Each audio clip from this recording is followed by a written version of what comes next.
Senhor, nós precisamos de todo o coração ouvir a Tua voz.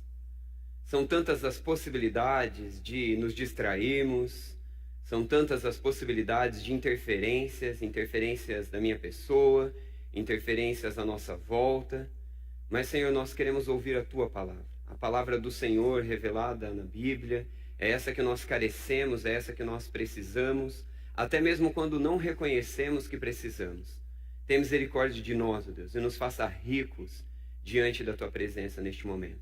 Fala conosco, mova, Senhor, o Teu Santo Espírito nas nossas vidas para que entendamos a Tua palavra, para que consigamos praticá-la. É a nossa necessidade, ó Deus, a qual expomos diante do Senhor. Em nome de Jesus. Amém. Como é o seu viver? Como é o seu viver? O que as pessoas pensam acerca de você? Quando alguém pensa a respeito da tua pessoa, o que elas pensam? Como elas te definem? Vamos fechar um pouquinho mais o cerco. Como é que o seu cônjuge pensa de você? O que ele pensa de você, o seu cônjuge? Como ele te define ou como ele te definiria? Qual é a definição tua feita pelo seu cônjuge? Vamos afunilar ainda um pouco mais.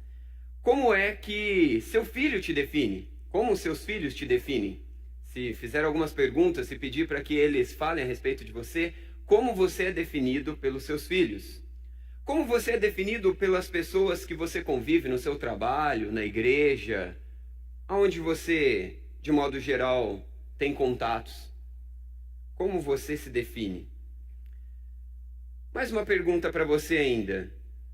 Você já notou que algumas pessoas, mesmo após conhecerem o Evangelho, mesmo após estarem um tempo com Deus, com a palavra de Deus, ainda permanecem não transformadas?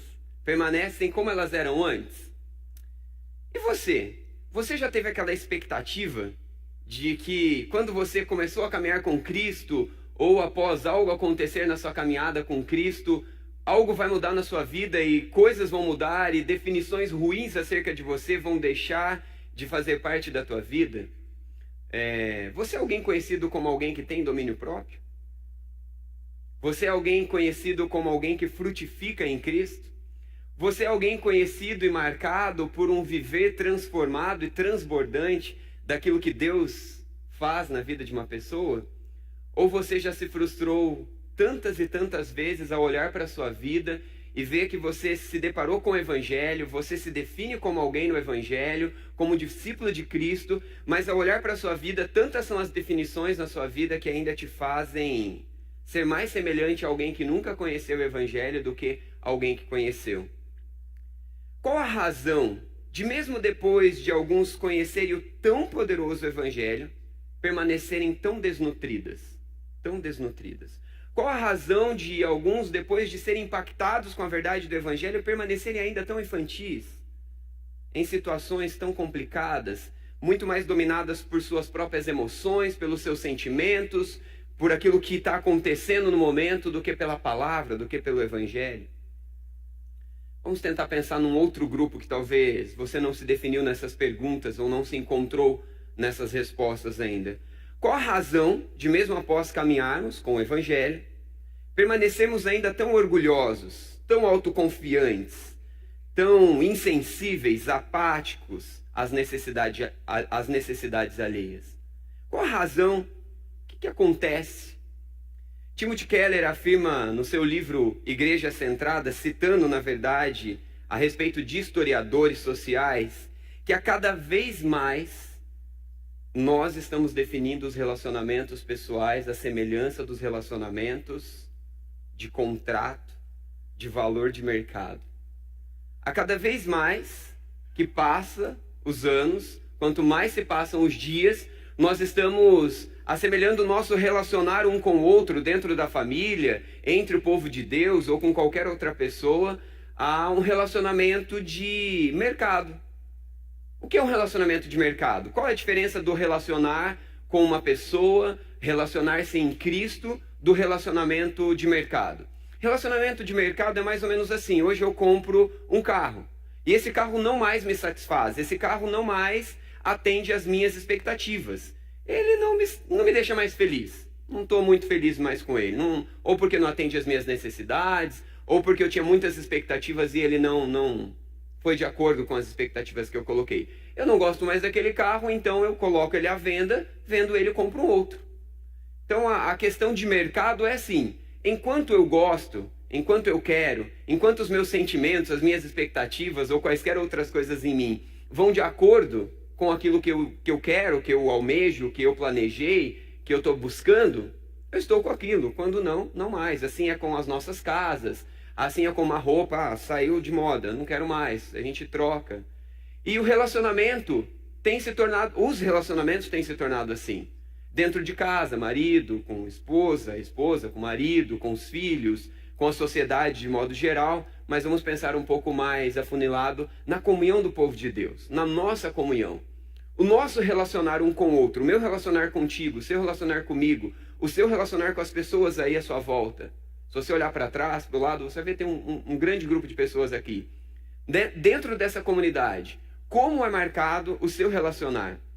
Será que o nosso relacionamento é marcado muito mais por uma atitude de mercado, de convém ou não convém, quero ou não quero, agora não quero mais, estou com vontade, não estou, gosto, não gosto, me sinto bem com este carro, não me sinto bem com essa roupa, não me sinto? Ou é marcado por um relacionamento de amor pactual? Nós acabamos de cantar de um amor que não se esgota de Cristo, de um amor que se renova, de um amor que não se cansa. Somente observando o Evangelho, somente conhecendo o Evangelho, somente conhecendo Cristo, é que nós poderemos entender sobre o relacionar-se com Cristo e o relacionar-se um com o outro. Confesso para vocês que eu não queria pregar este sermão hoje. Lutei bastante com Deus, fiquei quase como Jacó, lutando para falar o que Deus queria e o que eu queria. Mas eu entendo e acredito piamente que é o que Deus quer nos falar. E eu quero trazer alguns textos de Lucas que nos faz pensar um pouco a respeito do relacionar. São textos que estarão projetados para vocês, espero que vocês consigam enxergar bem aí, mas vocês podem também abrir as suas Bíblias e dar uma espiada, principalmente no capítulo 9 de Lucas. Não é o texto principal dessa noite, mas ele coloca para a gente uma boa parte de informação que nós precisamos para entender o relacionar, para entender o caminhar em Cristo um com o outro. Então eu proponho para nós um resumo desses versos aqui como a disciplina da solitude, algo que é um fator vital para a intimidade com Deus. Mas dentro disso, dentro dessa solitude, desse tempo a sós com Deus, desse relacionar-se com Deus, eu quero destacar 2 versos. É nítido na vida de Jesus que ele tinha um relacionamento com Deus constante.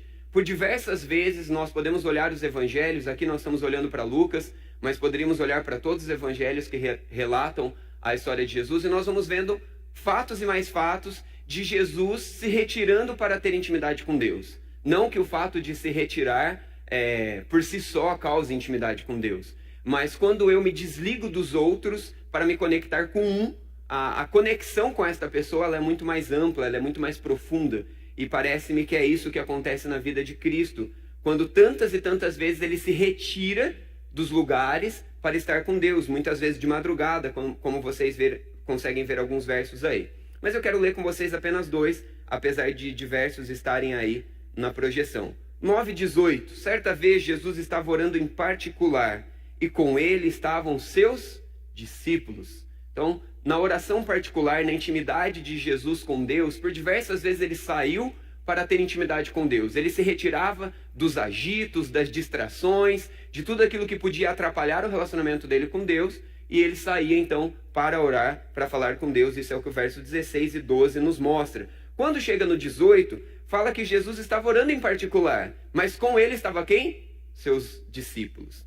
Como quando nós chegamos lá no versículo 28, essa mesma verdade se repete. Aproximando-se 8 dias depois de dizer essas coisas, Jesus tomou consigo a Pedro, João e Tiago e subiu ao monte para orar.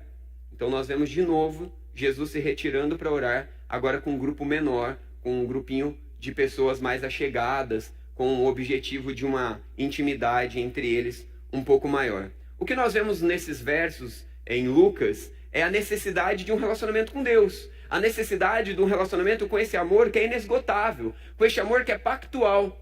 Note, Quantas são as vezes que você é 100% fiel a Deus e aquilo que você se comprometeu a caminhar com Ele? Quantas são as vezes que eu sou fiel a isto?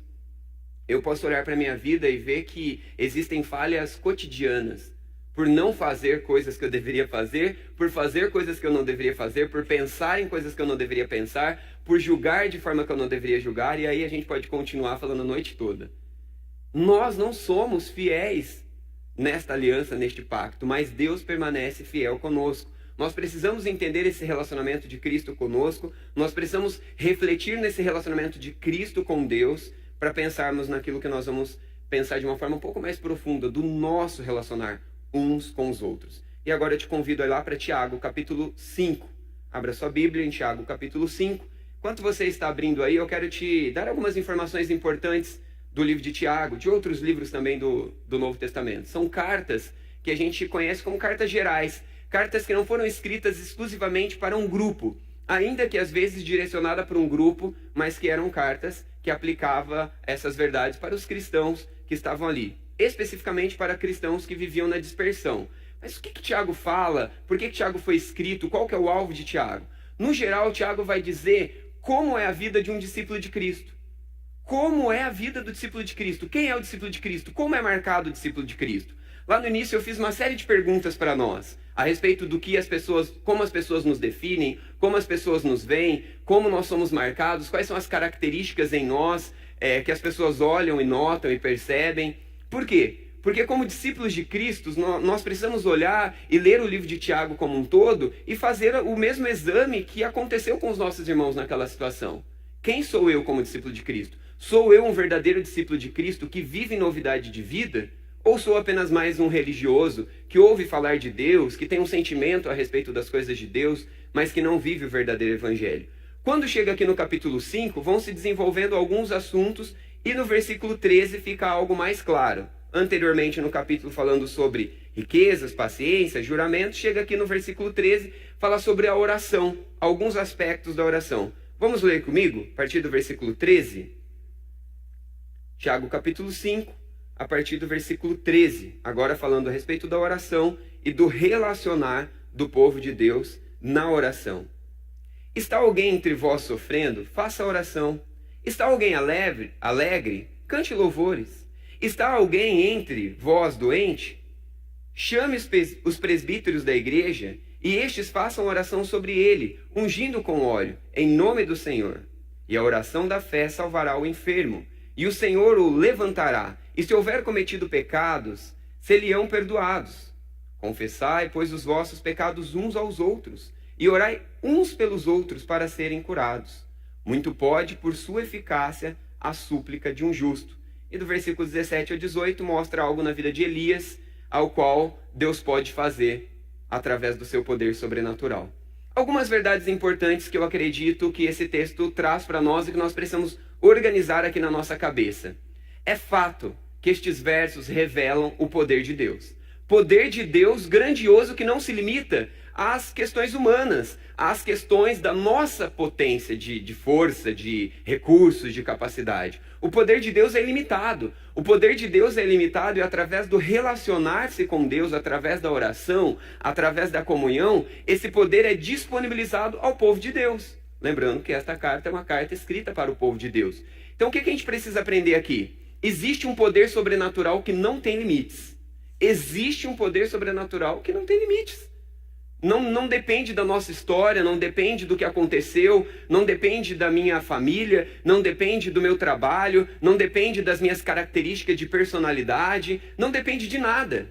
É um poder sobrenatural que está acima de tudo e todos. Quando nós olhamos para Elias e quando ele ora o que Deus faz, é nítido isso. Mas os versos iniciais, que são aqueles que nós iremos nos atentar, nos trazem algumas verdades importantes a respeito de uma comunhão, do caminhar como igreja, da importância daqueles que são presbíteros, daqueles que são líderes, daqueles que estão na liderança da igreja, cuidem daqueles que estão com necessidades. Mas uma necessidade, um cuidado que deve haver um ao outro como um todo, e a Bíblia nos traz isso de forma muito clara. O poder de Deus, então, claro, nós podemos orar e o poder de Deus não se limita a nada, o relacionar como povo de Deus. E aí os versos se seguem, e eu quero te chamar a atenção ao verso 16. Leia comigo de novo, preste bastante atenção a este verso. Confessai, pois, os vossos pecados uns aos outros. Está em destaque aí para você. Confessai, pois, os vossos pecados uns aos outros, e orai uns pelos outros para serem curados. Muito pode, por sua eficácia, a súplica de um justo.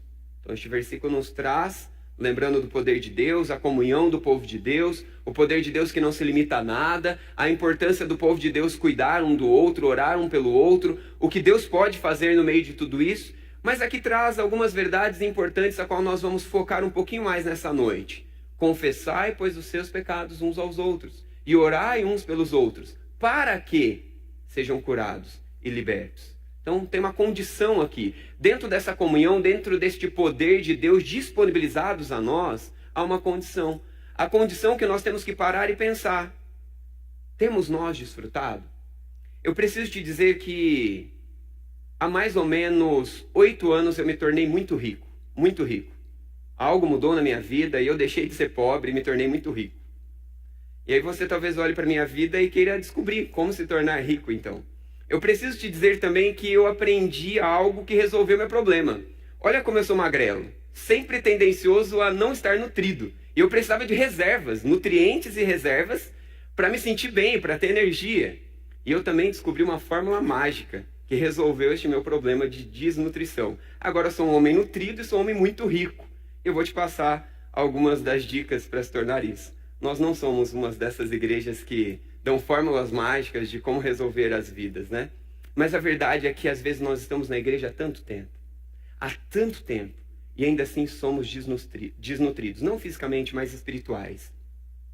Vivemos um relacionamento de casal ruim, vivemos um relacionamento com os nossos filhos ruins. Quantos pais aqui são marcados, infelizmente, eu falo com muito temor e muita angústia, mas são marcados por pais que perderam o controle dos seus filhos, que não conseguem administrar os seus filhos, que não conseguem dar limites para os seus filhos, que não conseguem instruir os seus filhos e serem firmes com eles. Por que isso acontece? Porque acontece que pessoas casadas, como eu e tantos aqui, perdem a paixão no relacionar em Cristo. Perdem a paixão um pelo outro no casamento, deixam de desfrutar do relacionamento de paixão, de desfrute. Por que essas coisas acontecem? E o que tudo isso tem a ver com eu ter me tornado rico, com eu ter me tornado nutrido? Tem a ver com a comunhão genuína do povo de Deus. Enquanto nós, povo de Deus, não entendemos que como discípulos de Cristo, nós precisamos nos relacionar de forma madura, de forma a termos uma comunhão real um com o outro, nós não vamos mudar de vida. Seu casamento vai continuar uma droga. Seu relacionar com o trabalho, seu relacionar com a vida, seu relacionar com os projetos, vão continuar insuficientes, vão permanecer insuficientes. Seu relacionar com filhos, seu relacionar com a sociedade. E aí você pensa, onde ainda você não mudou. Olha para a sua vida e veja as características, pense naquelas perguntas iniciais e aquilo que as pessoas pensam a respeito de você, ou como você mesmo se descreveria e quais são as suas deficiências. E hoje Deus está dizendo para nós, como nós cantamos, um amor que não se cansa, um amor que não se esgota, um amor que nos alcança e nos transforma e deseja nos transformar, para que conheçamos mais a Deus, para que desfrutemos mais de Deus, para que possamos refletir mais de Deus dentro do nosso casamento, no relacionar com filhos, na sociedade, no nosso trabalho, na nossa igreja. Talvez você chegue aqui como alguém muito transformado, como alguém que o evangelho te impactou e a sua vida é uma vida marcada por transformação. Louvado seja Deus por isso. Mas quantas pessoas à sua volta ainda estão com uma vida totalmente desnutrida, com uma vida totalmente infantil, totalmente dependente das emoções e das circunstâncias e vai daqui para lá e de lá para cá. E aí eu te pergunto, quem é você nessa comunhão? Quem sou eu nessa comunhão? Só existe um que é verdadeiramente forte e pode sustentar a todos, e esse é Jesus Cristo. Ou eu vou me encontrar como aquele que não cresce e está lá entregue àquilo que eu não gosto, aos pecados, ou aquilo que eu gosto muito, mas mesmo me destruindo permaneço, ou eu sou o orgulhoso, ou eu sou aquele que me considero suficiente por mim mesmo, e nós temos esses dois grupos de pessoas a qual nós vamos caminhar. Quem sou eu? Quem é você nessa caminhada como povo de Deus?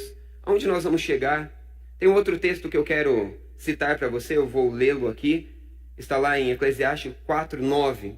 É melhor ter companhia do que estar sozinho, porque maior é a recompensa do trabalho de duas pessoas. Se um cair, o amigo pode ajudá-lo a levantar-se, mas pobre do homem que cai, não tem quem o ajude a levantar-se. E se dois dormirem juntos, vão manter-se aquecidos, como, porém, manter-se aquecido sozinho? Um homem sozinho pode ser vencido, mas dois conseguem defender-se. Um cordão de 3 dobras não se rompe com facilidade. O texto aqui está falando muito mais do que apenas a respeito do relacionamento em si.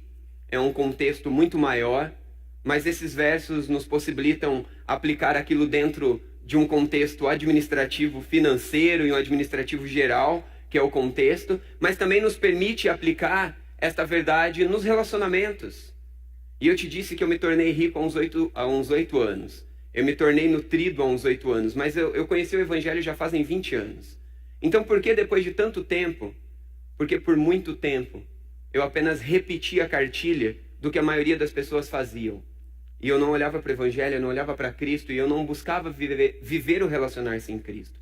Mas Cristo deu o privilégio para eu viver em Cristo. O cuidado mútuo, o orar um pelo outro, o encorajar um ao outro, que a Bíblia está repleta de capa a capa. E como o Tiago muito bem nos diz, a necessidade de orarmos uns pelos outros e confessarmos os pecados um ao outro. É você alguém que tem na comunhão do povo de Deus, nessa igreja ou em outras igrejas cristãs sérias com a palavra de Deus, pessoas a quem você pode pedir oração e você tem certeza que aquela pessoa vai orar por você? Orar de verdade. Não é dizer que ora, não é compartilhar o pedido de oração como um descargo de consciência ou como um lavar da minha alma. Um pedir oração consciente da grandeza e do poder de Deus disponibilizado para o seu povo.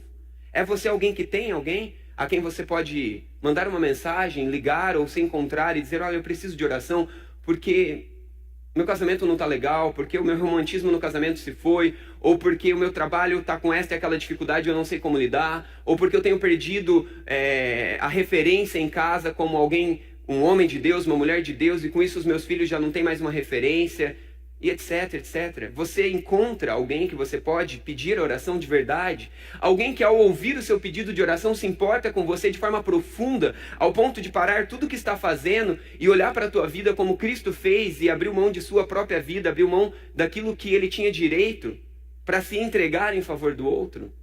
Olha o altruísmo na vida de Jesus. Esse altruísmo nas pessoas que você caminha. Você tem alguém que você pode pedir oração?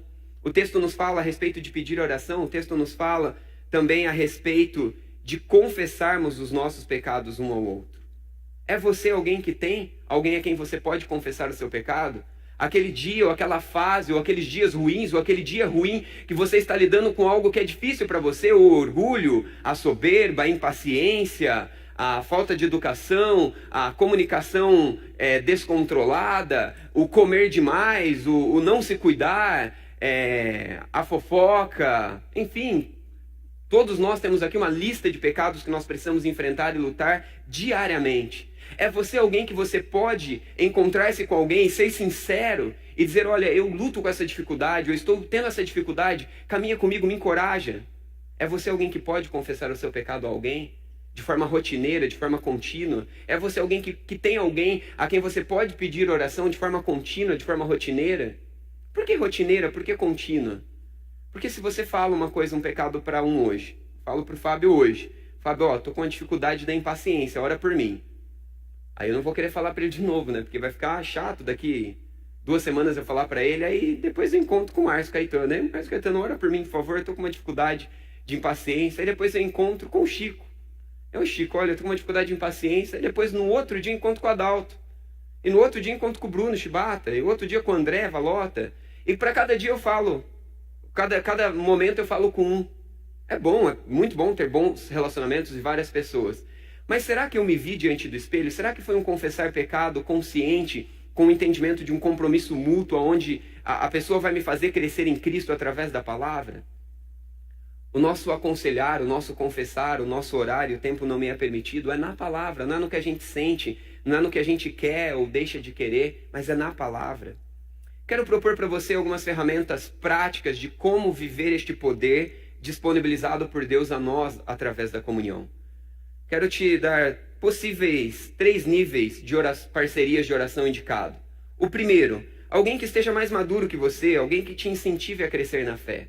Eu quero te incentivar através desses textos, dessas verdades, olhando para Jesus, olhando para Tiago, para estes princípios, para essas verdades aqui, olhando para Eclesiastes, o princípio de caminhar junto um com o outro e ambos com Cristo, com a palavra. Eu quero te encorajar a você ter alguém que esteja mais maduro que você.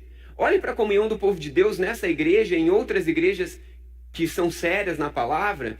Procure alguém que verdadeiramente tem um compromisso com Deus, que ama Cristo. Alguém que você olha é um modelo para você. Você tem uma dificuldade como marido? Olha para alguém que seja um modelo de marido e colhe nessa pessoa. Você tem dificuldade como esposa, você tem dificuldade como pai, como mãe, como um profissional, como alguém na comunicação, você tem dificuldade na comunicação, você tem dificuldade no administrar as finanças, você tem dificuldade com alimentação. Procure alguém que seja modelo para você nessa área. E diga para essa pessoa, olha, eu quero crescer. Eu quero confessar para você que eu tenho uma dificuldade e eu quero crescer em Cristo porque eu sei que Cristo morreu na cruz para me transformar. E a sociedade verá em nós um povo transformado. Verá em nós que o discípulo de Cristo vive novidade de vida. Você desfrutará de paz, você desfrutará de alegria, famílias serão reconstruídas, sociedade será transformada a partir da transformação de Cristo em nós. Então eu te encorajo, eu te indico a ter alguém mais maduro. Eu te indico também que você procure alguém mais ou menos no mesmo nível que você esteja. Na fase que você vive, alguém que é mais o seu estilo, mais aonde você está. Vocês vão poder caminhar juntos, vocês vão poder se encorajar, você vai ter um pouco mais de liberdade de ser mais profundo, mais sincero, com menos vergonha, com menos constrangimento, e você pode caminhar com esta pessoa. Quero te indicar um terceiro nível de parceria, de oração indicada, alguém que você pode investir. Então ambos vão crescer juntos.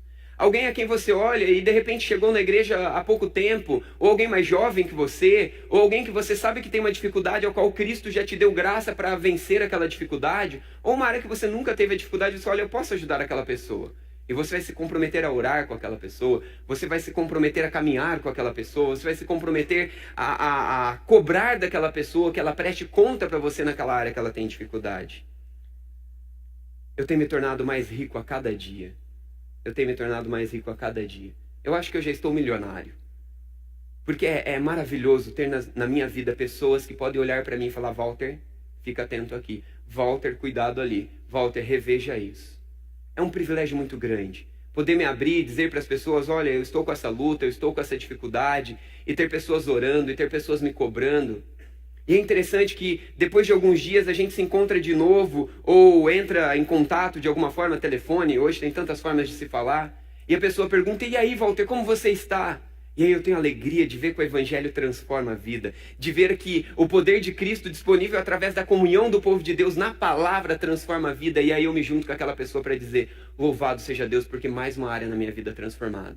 Mais uma área na minha vida transformada pelo poder do Evangelho, pelo poder de Cristo, pelo poder da comunhão do povo de Deus. Às vezes não é assim. Às vezes eu confesso 1, 2, 3, 5, 10, 20, até alcançar transformação. Como é gostoso quando eu me encontro com alguém e nos versos finais de Tiago, naqueles que eu propus a nossa leitura, falam a respeito da possibilidade de nós curarmos outros e de ganharmos outros em Cristo, de salvarmos outros do pecado. Como é gostoso, como é maravilhoso. Quando eu estou caminhando com alguém, eu olho para aquela pessoa e falo, Senhor, não dá. Essa pessoa não vai mudar nunca. Eu vou confessar um pecado para todo mundo agora. Alguns jovens chegam na igreja e eu olho e falo assim, Senhor da glória, este não tem solução. E a igreja inteira olha assim. E às vezes esses são tidos até como motivo de risada e de piadinhas, algo que é totalmente pecaminoso e errado. E aí eu me junto, não nas piadinhas e não nas risadas, mas por dentro eu estou junto com aquele grupo. É impossível alguma coisa mudar na vida desses jovens. Mas aí a gente vai para o Evangelho, para o poder de Deus que não encontra limites e que é sobrenatural e que vai além, né? E essa pessoa vai buscando Cristo, vai buscando o Evangelho, vai vivendo essa comunhão genuína e o ministério, a liderança vai capacitando a isso, vai impulsionando a isso e de repente você olha para a pessoa e você diz, quem é você? Quem é você? Eu não te conheço mais. De tanta transformação que acontece na vida da pessoa. Deus quer transformar a sua vida, meu irmão. Deus quer te transformar num pai melhor. Deus quer te transformar num marido melhor. Deus quer te transformar numa esposa melhor, numa mãe melhor. Deus quer te transformar em filhos melhores. Crianças, Deus quer te transformar em amigos melhores, amigos para os seus colegas, a quem você brinca, a quem você convive. Deus quer te transformar num filho que alegra o coração do seu pai e da sua mãe. Deus quer transformar famílias felizes, desfrutantes. Deus quer transformar a comunhão da igreja. Deus quer transformar o nosso relacionar na empresa, no nosso meio onde a gente vive o tempo de desfrute, de descontração, de atividade física. Deus quer transformar a sociedade. Mas nós só seremos transformados não quando nós vivemos um compêndio de regrinhas. Eu trouxe algumas possibilidades e vou concluir dizendo outras para vocês, mas não significa que o fazer ou não fazer essas regrinhas vai mudar a sua vida. Mas a compreensão do poder de Deus através da comunhão, a necessidade do encorajamento mútuo, a necessidade do aconselhar um ao outro, a necessidade do prestar conta, do confessar pecado, a necessidade do orar um pelo outro precisa ter na tua vida. Queira fazer isso como você quiser. Chame isso do que você quiser chamar. Mude a nomenclatura.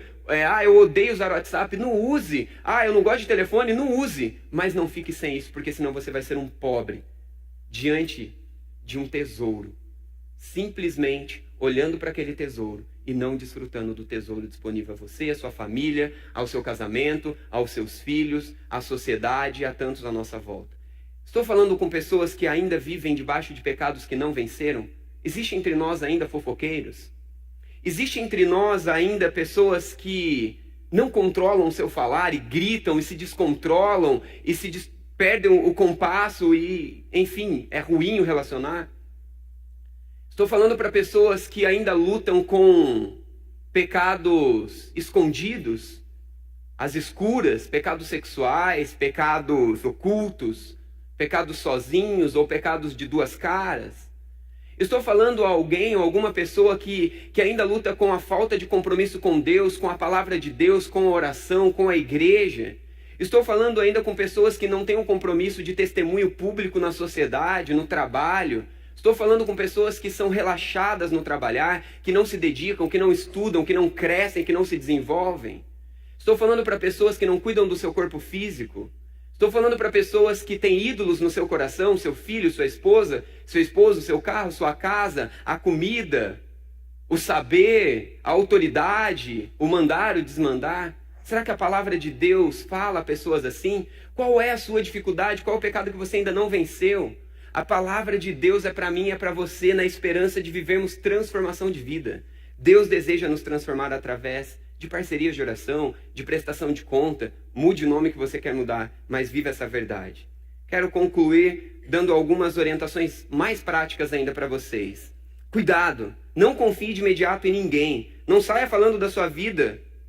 De uma vez, abra a sua vida e fala tudo da sua vida para qualquer um. Calma, cuidado. Você vai lá e fala tudo para alguém, aprende com o princípio de confessar pecado e confessa e fala tudo. Aí depois que você confessou, a pessoa fala pra você, aquela piadinha velha, né? Também vou confessar meu pecado é fofoca. E aí você tá perdido, né? Então a gente precisa tomar cuidado. A gente precisa ser sábio. A palavra de Deus diz pra gente ser simples como a pomba e astuto como a serpente. Conheça a pessoa, não sai falando em grandes grupos de tudo da sua vida. Conheça a pessoa, crie um relacionamento, fale um pouquinho de forma subjetiva. Veja se é confiável, se vai te amar ou se só vai te julgar e vai só te apontar, se vai ser mais um religioso a te apontar em vez de orar e de realmente estender a mão para te encorajar. Crie relacionamento de forma cuidadosa, zelosa, de forma compassiva. Cuidado, não seja tolo.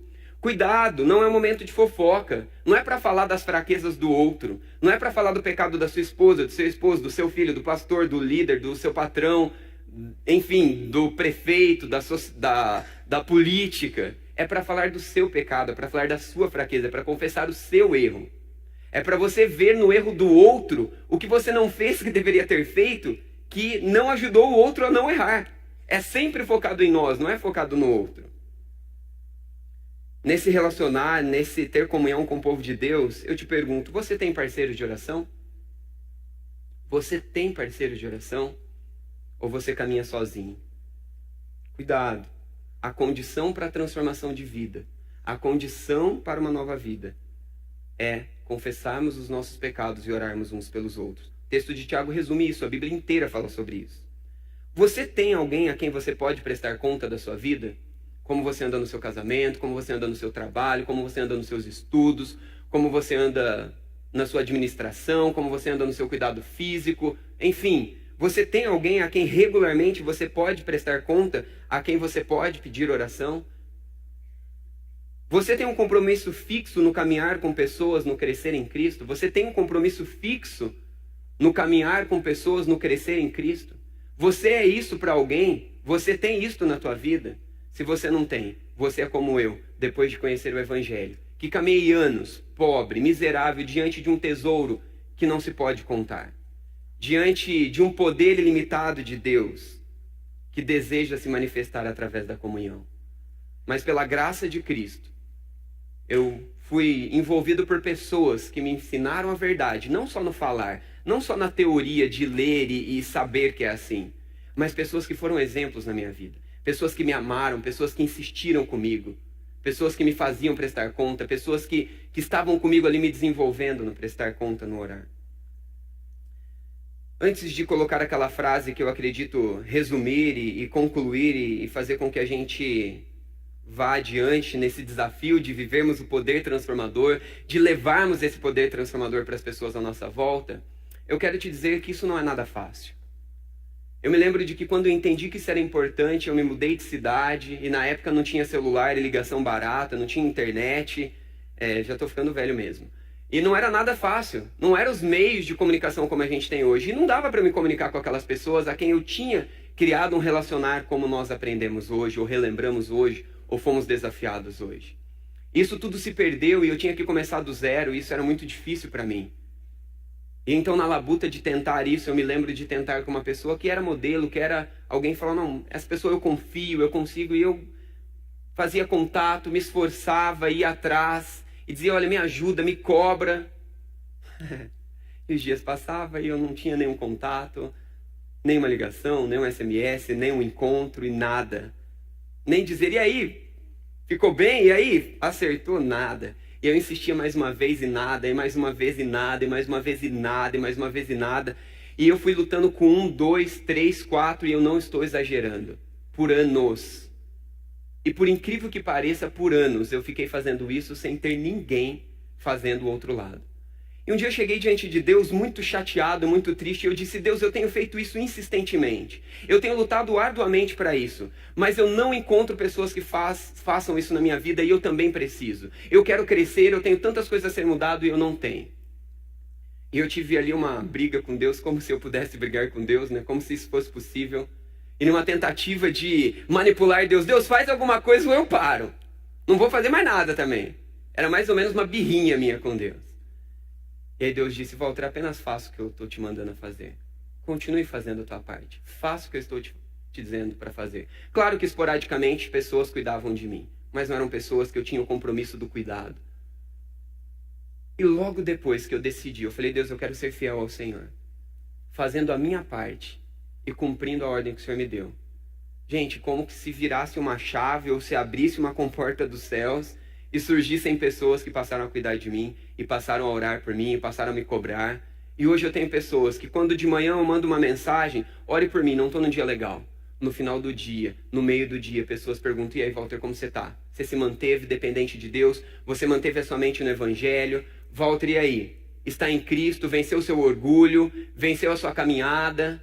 Estou orando por você, fica firme. Lembre-se, todo pecado é possível de ser vencido, porque nenhum pecado é grande demais que não podemos vencer, porque Cristo nos dá poder para vencer. E essas verdades e esse caminhar me encoraja e me faz ser transformado. Ainda sou uma pessoa que precisa ser muito transformada.